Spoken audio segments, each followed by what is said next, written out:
to be taught from here to here. It's got to be drum in your dear little ear. You've got to carry on.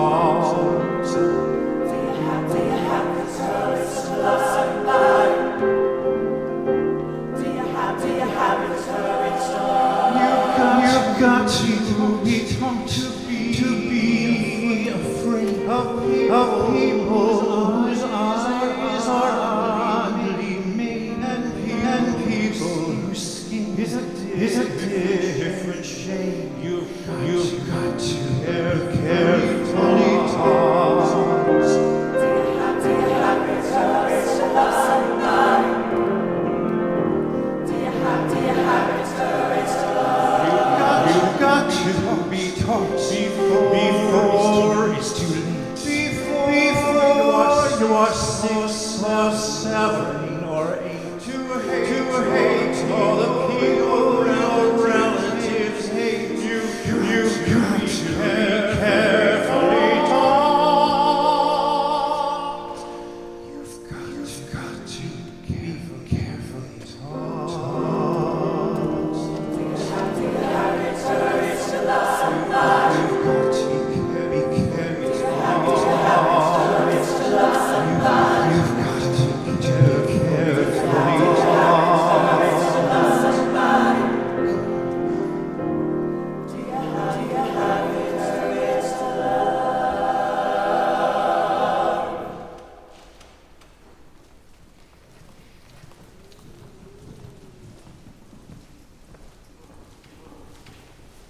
Good afternoon. So there's this, and nothing we can do about it. And so some of you are way far back.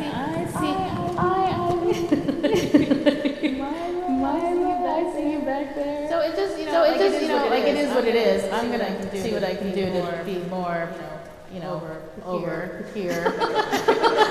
Can I ask some of you if there's room to make some room for the choir? They're coming out. They're going to sit for a little bit. It's our way to encourage everyone to sing. So here we are. It is Mother's Day. We have this annual Mother's Day service every year. We acknowledge this day as part of our liturgical calendar because it is part of our national calendar. And so we will begin. It is right there on the calendar. Even if your mother has died, even if you've been told yet again that you're not pregnant, or you've never been more scared in this moment because you are pregnant. It is Mother's Day. Even if your mother's priorities included everything but you. There's going to be a Mother's Day doodle with flowers and pink stuff. Even if you have scars, ones you can see and ones you can't, it is Mother's Day. That cake commercial is going to roll out 4 times an hour, even when you can't stop shaking and crying because you can't believe you slapped your child again. It is Mother's Day. And we all have to live with that in those silent, breathless moments, because even when the baby dies, it is Mother's Day. So. Let us be a church where we can acknowledge how difficult it is to have this day. Right alongside how joyful it can be to have this day. Let's be a church where we don't pretend there aren't depths of space between us, even when we sing in a single voice. Let's be a church that fills the space between us, fills the space of our differences with love. Because even in the most broken spaces, there is room for love. We can be and we can become that church.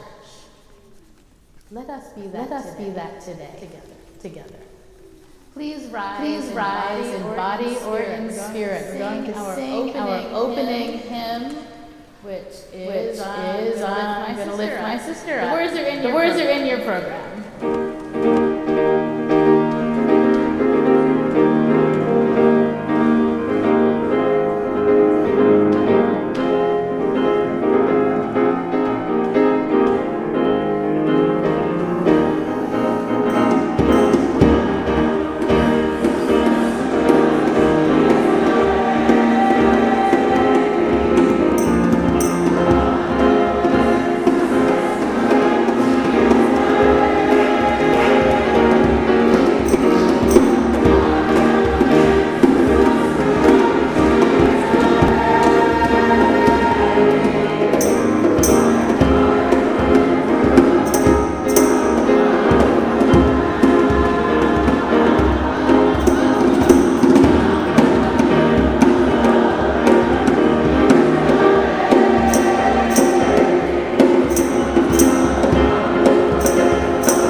solace, the fire that guides and unites our church, kindling the flame of love that burns at the center of our faith.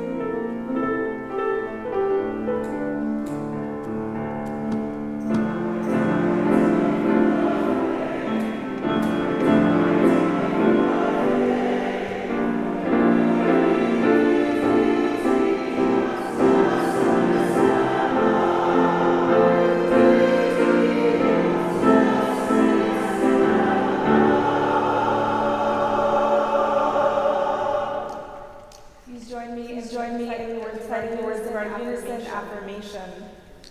Unto the Church Universal is the depository of all ancient wisdom and the school of all modern thoughts, which recognize all prophets a harmony in all scriptures and unity, and through all these sensations of continuity, which abjures all that separates and divides, and always magnifies humanity and peace, which seeks freedom, justice and love, individual discipline and social duty, and which shall make of all persons one beloved community.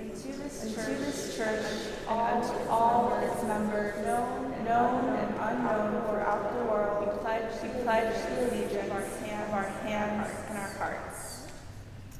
We greet each other on Sundays as part of our shared liturgy. We turn to our neighbor, whether they are stranger or friends, and we welcome them to our shared space. It's our way of saying our spiritual path is communal, relational. That we're in this together. Not just friendly. It's how we ground ourselves in this space with each other. Please, greet your neighbor.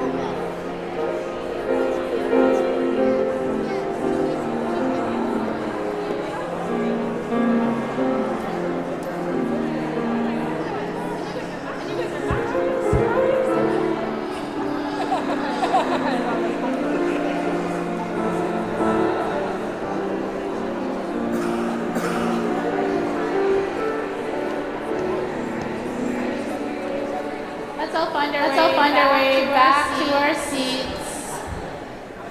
I love the way you greet each other. Seem so genuinely happy to see each other. It shows me we're just doing church right.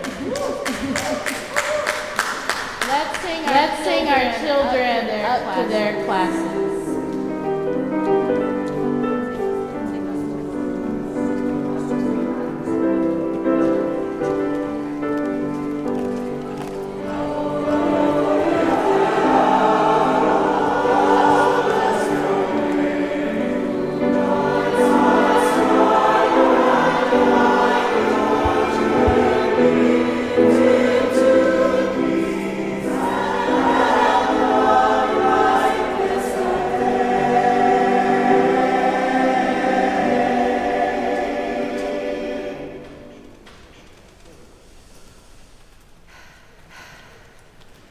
Today is Mother's Day, and that means different things to each of us. For some, it brings joy, celebration, and connection. For others, grief, absence, complexity. Some of us were raised by fierce, loving mothers. Some of us mother others without even using that word. Some of us are healing from harm. Some of us are making meaning in non-traditional families. Some are holding more than one truth at once. So we hold all of it together today. Not to smooth it over, but to make space for it all. The joy, the ache, the beauty, the mess, the real lives behind this holiday. Let this be a moment for honoring what is true in your life, in your story, in your soul.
Be with us in the quiet truth of this moment.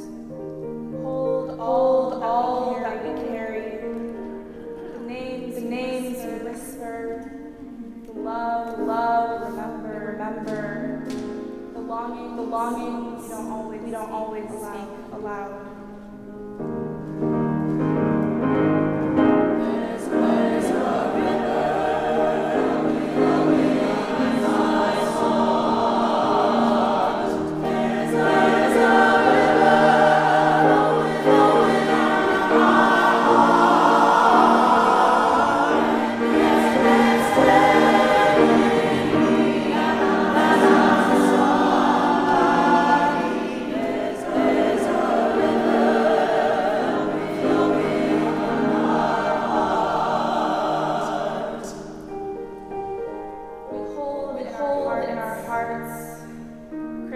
Christian and his mom, Alex, Brandy, Maxwell, Jackson, Amanda, John, Liz, Charlotte, Zoe, and Anna. May they feel our love and care stretching out beyond the walls of this church. And may you feel that love, all who are gathered here, and all who are joining us online in this moment and every future moment. May you remember how beloved you are.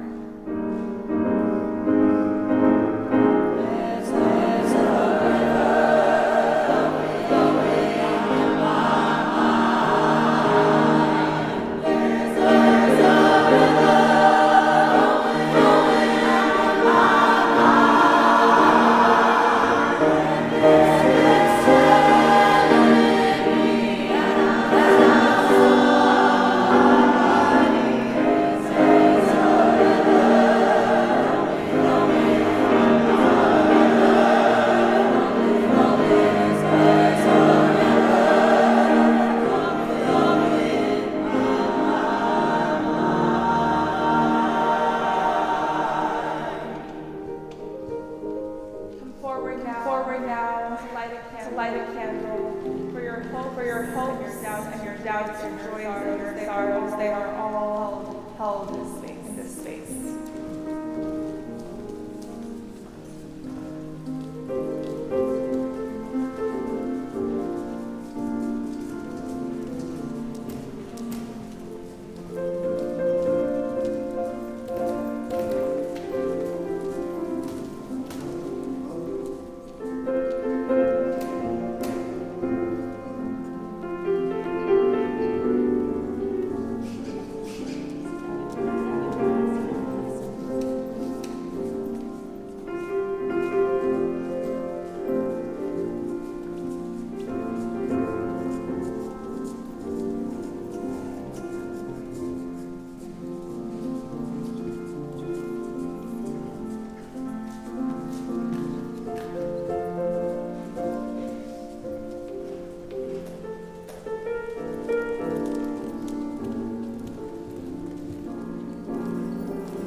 these candles serve as a reminder that each of us are complex human beings with deep stories we have only begun to tell to each other. As we continue on our journeys, let us hold these stories with tenderness and care. Blessed be.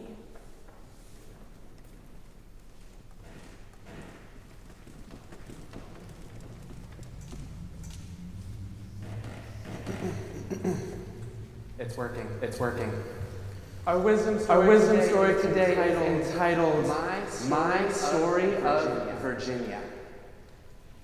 Virginia P. Grant has always been a force of nature. My story of her begins in 1958. She was 17 years old. When she runs away from home, stolen away in the dark of night by her young and impetuous lover.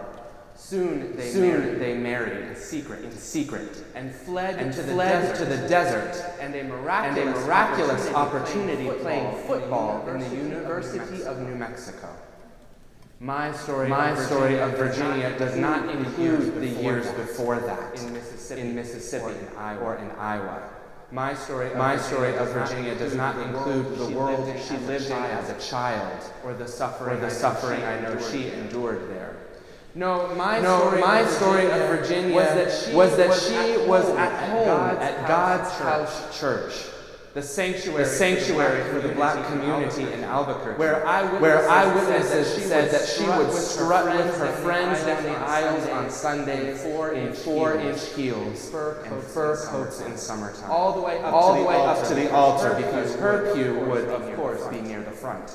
After all, by now, her husband was a Dallas cowboy. My story of Virginia is that one day, this husband of hers came home and said he was leaving. And the next day he did just that. I'm told it was quite a scandal in God's House AME Church when 4 children later, she and this young husband divorced. Such a scandal that neither of them ever settled back at God's House AME Church. With nothing but resilience and strong faith, this young black woman with no plan, no family to speak of, and now no community, had to rebuild her life in 1970s New Mexico. My story of Virginia is that she went right to the source. She prayed on it, and then she did what most of us would do. She became a banker. Led by Jesus and indomitable will, my story of Virginia is that she grew that family into an empire. But my story of Virginia is not the story of the faith that grew out of the times resilience was not optional. My story of Virginia is not the story of the business acumen she acquired over decades, playing a white man's game and winning. Those stories she tells herself, and I'm blessed to have her autobiography, Sweet Journey. How many folks can say they have their grandmother's autobiography?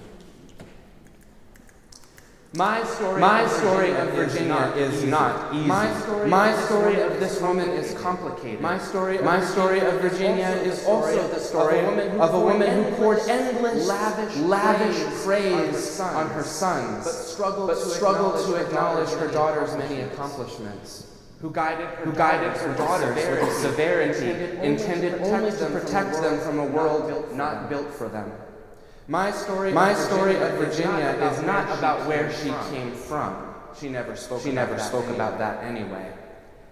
I understand the kinds of deep gratitude for simple pleasures in life does not come from being sheltered from life's pains, but from knowing them intimately. No, my story of Virginia is of a woman who only sat at the piano if there were more than 8 or 9 people present. But when she sat at the piano, the gospel flowed freely from her fingers. She taught me blessed assurance. Sweet hour of prayer. Mine eyes have seen the glory. Songs to me that are so holy, I dare not ask anyone else to sing them, because only she knows how to sing them to me. My story of Virginia is the story of my grandmother, and I would not be here without her. I would not be here without her. Yes. I would not be here without her. Amen. Amen.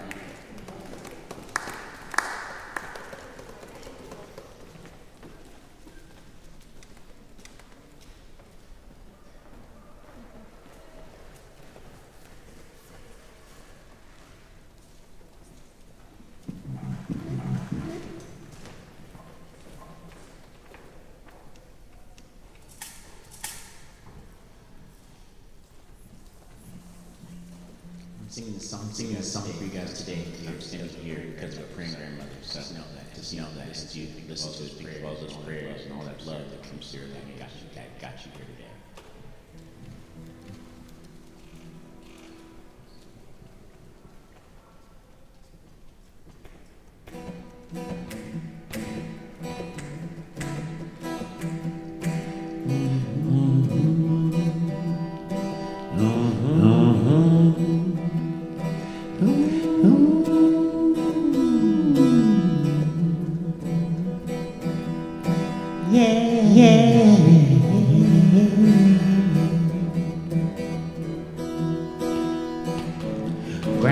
Grandma's hand clap church on Monday morning. Grandma's hand played the tambourine so well. Grandma's hand used to issue out a walk. She said, Alexander, don't you run so fast. You might fall on a class. There might be snakes there in grandma's hand. Grandma's hand. Grandma's hand. Soothe the local unwed mother. Grandma's hand. They used to sometimes they would swell. Grandma's hand used to lift her face and tell her. She'd say, baby, grandma understands. I really love that. You better put yourself in Jesus' hands. Grandma's hand.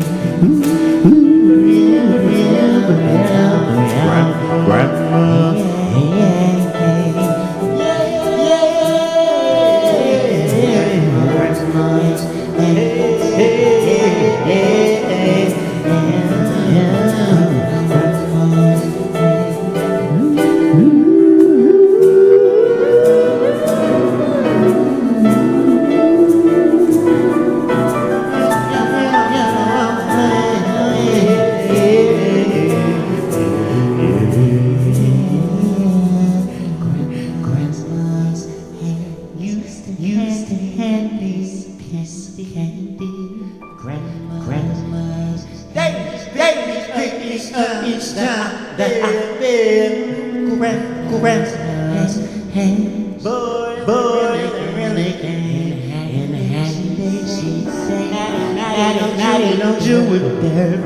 What you wanna speak? It didn't drop no whole apple, but I don't have my tens no more. If I get to heaven, I'm gonna straight for grandma's hand. Grandma's hand.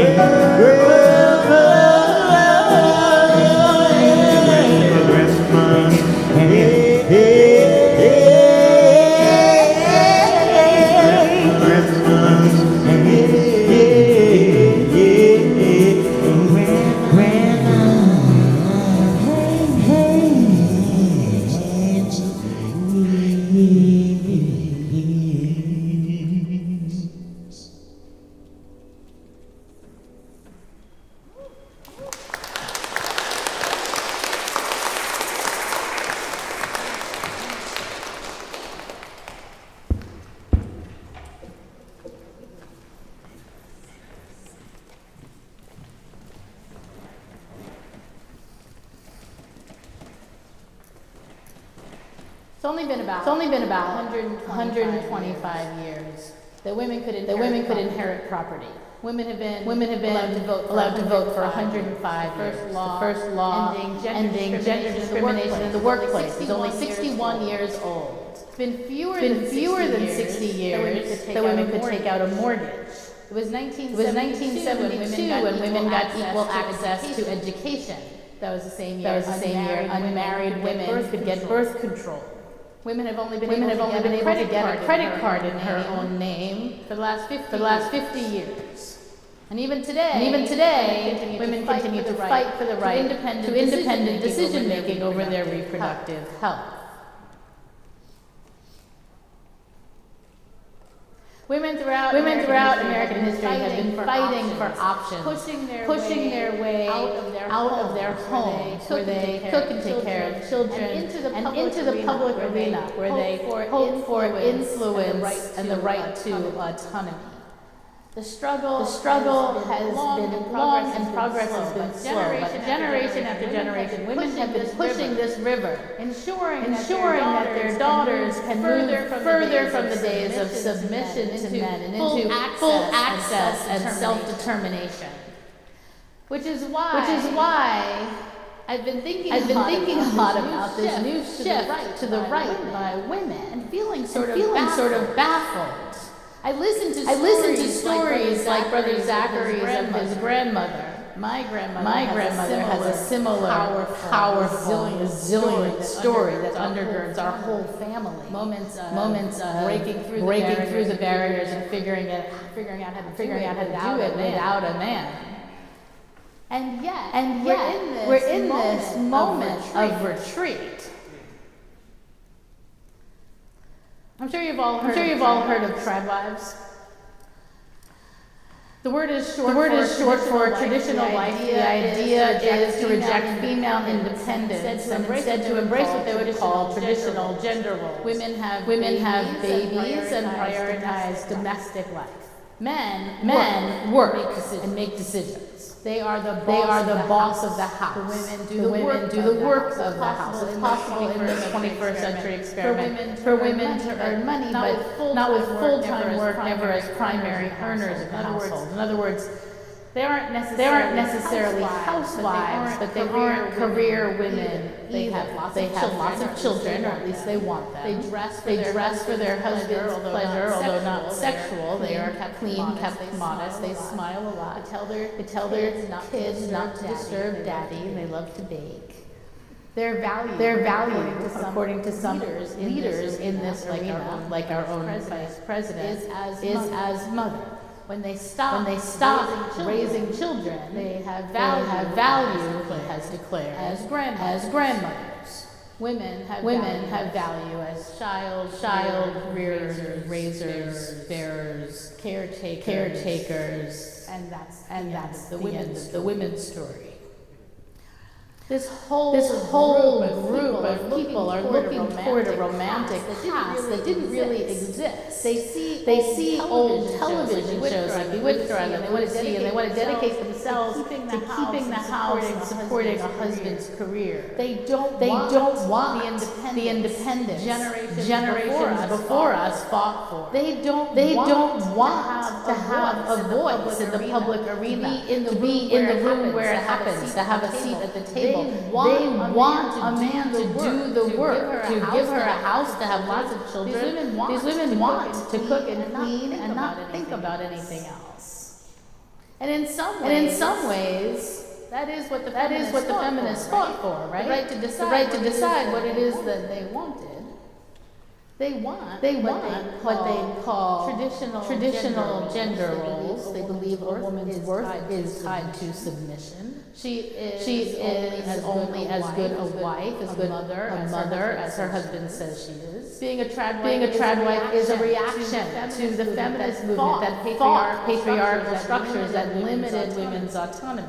Feminism is about advocating for a world in which women are free to define their own lives and identities, unshackled by restrictive societal norms. The Tradwife movement, by contrast, glorifies a return to roles that feminism has historically critiqued for their inherent limitations and constraints. By romanticizing domestic submission, Tradwives support a vision of femininity that contradicts the feminist fight for empowerment and self-determination. The allure of a simpler, more natural life is seductive to women because it taps into the frustration of the modern world. Those of us working moms in what I call the I don't know how you do it generation might understand this dream of simplicity. I feel it like just let me stay home. Tell me what to do. Let me have a bunch of kids. Especially if all the kids are like the one I've got. I'd like a whole lot of those. 8, that's fine. Give me a nice house to take care of. Leave me out of the hot mess of a world we've got. You do it. I'm gonna stay home and bake brownies. I get that. I do. I know that impulse. Every time someone learns that I'm actively parenting, that I have an aging parent, that I've been nurturing a marriage for 30 years, and I'm a senior minister in a church in Midtown, that I still maintain really good friendships, the response is inevitably, I don't know how you do it. And my quiet response is, I don't do it. Or at least I don't do it well. Things fall apart all the time. Anyone who knows me knows things fall apart. I often wish that this was easier. I wish I had more than 2 hands. I wish I could be more than one place at a time. that would make life easier. There's something comforting about the idea of simplifying.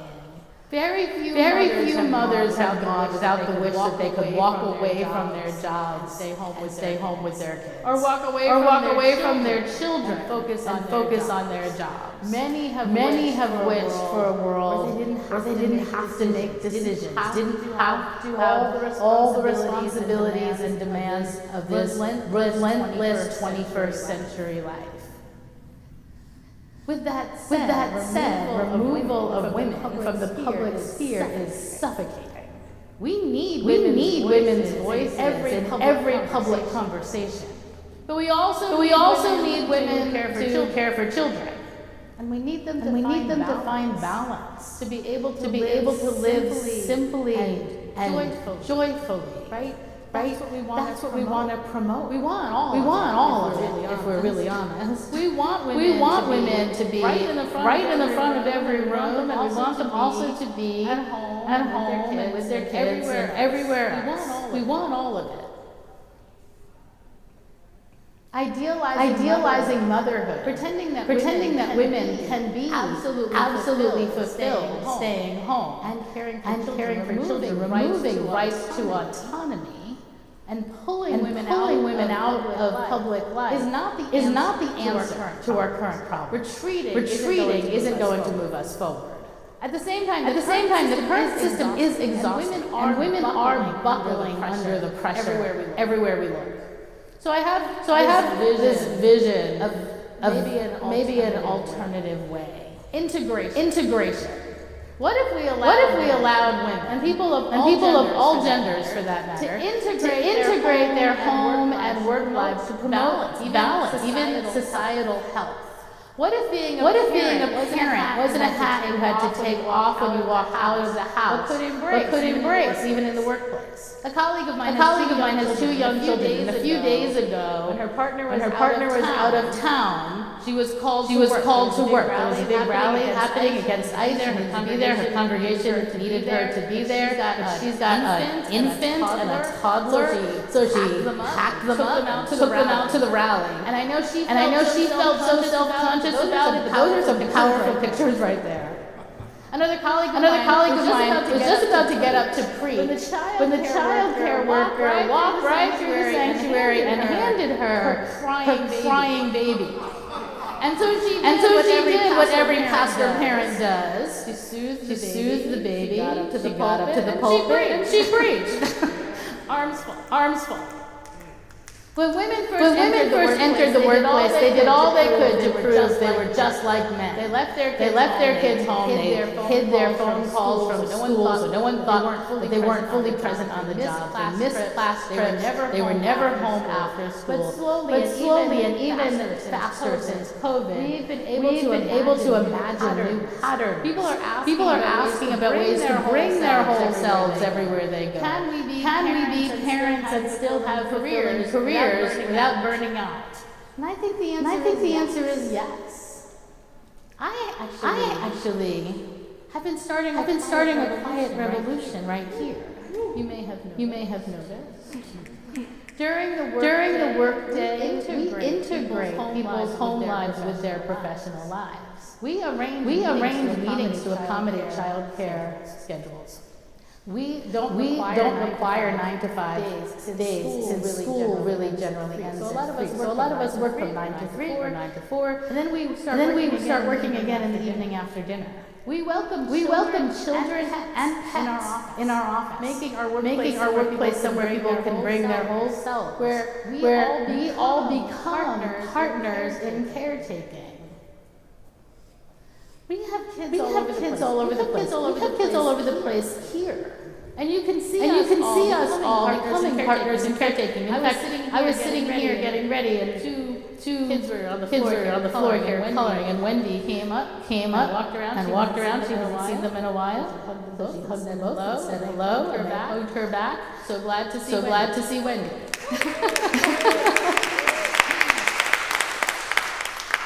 We have kids of people who work here, kids of people who worship here. We don't send them off to a room. They are here for at least part of every service. And June, July, August, they're here for every service the whole time. Because they are also part of our praying community.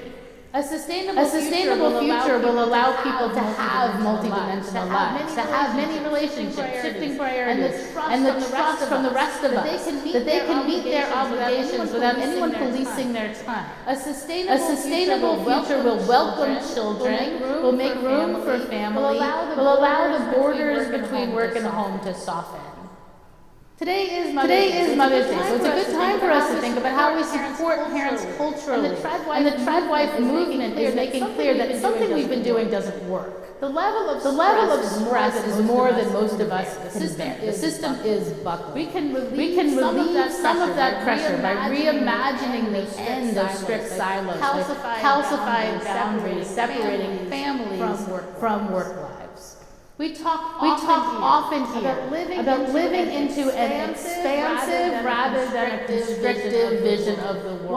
One where everyone is celebrated for being whoever they are. We talk often about making room, about stretching and moving the borders ever wider so everyone is included. Last week I even suggested that we keep the term love at the center only so long as we understand the center is everywhere. There are no margins. That means bringing your whole self to this. Bring all of who you are. Bring your black, white, Asian, Latina self. Bring your queer, straight, bi, cis, trans self. Bring your tall, short, fat, thin self. Bring your depressed, manic, traumatized self. Bring the self that's confident and the self that can't focus or complete any task. Bring your lonely or busy or overwhelmed and overworked self. Bring the part of you that is a parent, a partner, a single person. Bring all of your identities. We want it all. Our community is complete when our people are whole. So that 50 years from now, when my successor preaches on Mother's Day, she can add to her timeline, as I did in the beginning, the end of the struggle for the work-life balance, and rejoice in autonomy and self-determination. That would be a Mother's Day, or better, a Parents' Day, worthy of celebration.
Fearful when the sky was full of thunder,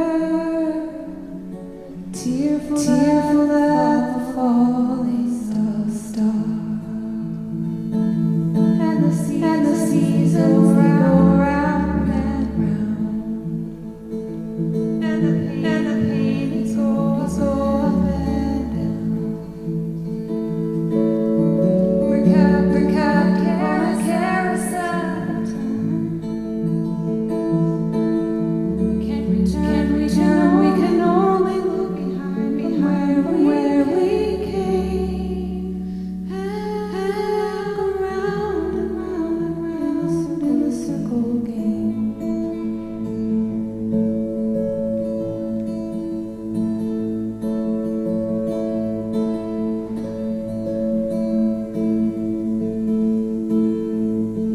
Then the child moved 10 times round the seasons,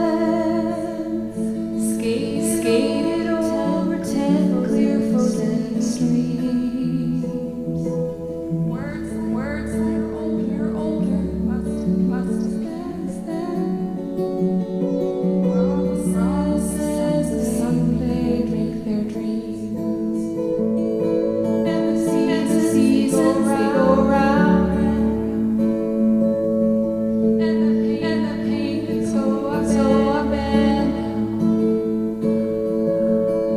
We're caught carousel of time. Can't return. We can only look behind where we came, and round and round and round in a circle game.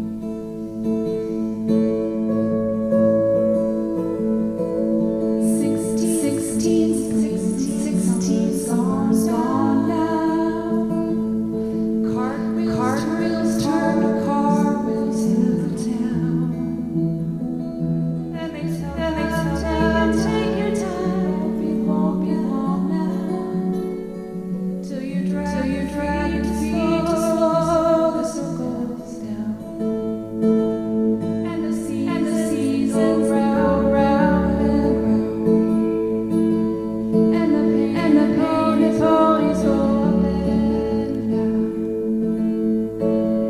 We're capped in a carousel of time.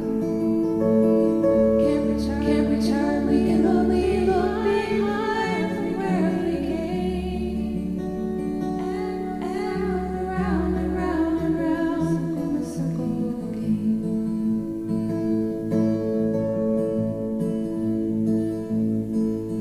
Years sped by, now the child is 20. Though their dreams have lost some grandeur coming true. There'll be new dreams, maybe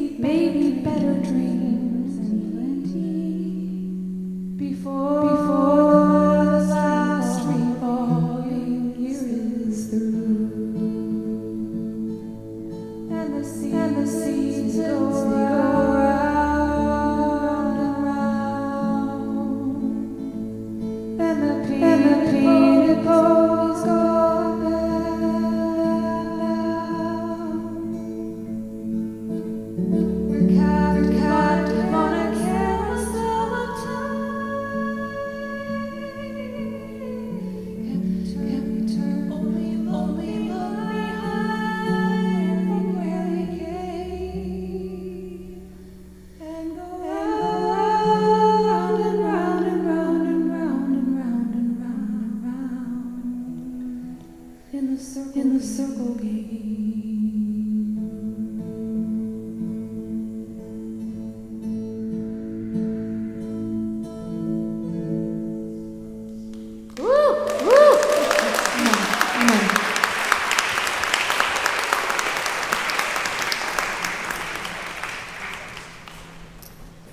Forgot I needed this.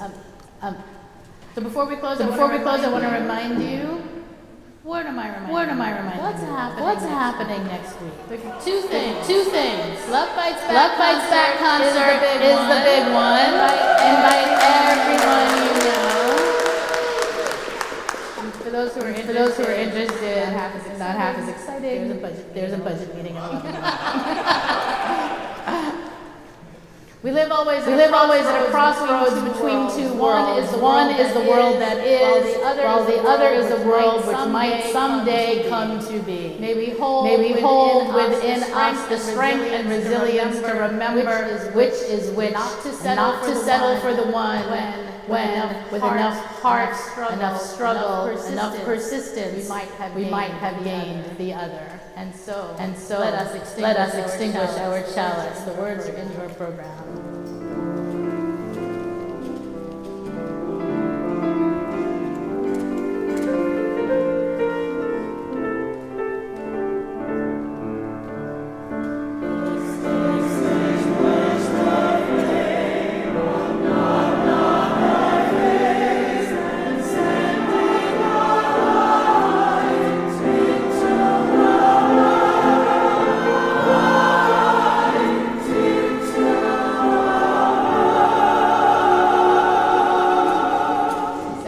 Send our light into the world where healing and hope are needed. Let us go in peace to love and serve this world and one another. Good to be with all of you.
Stand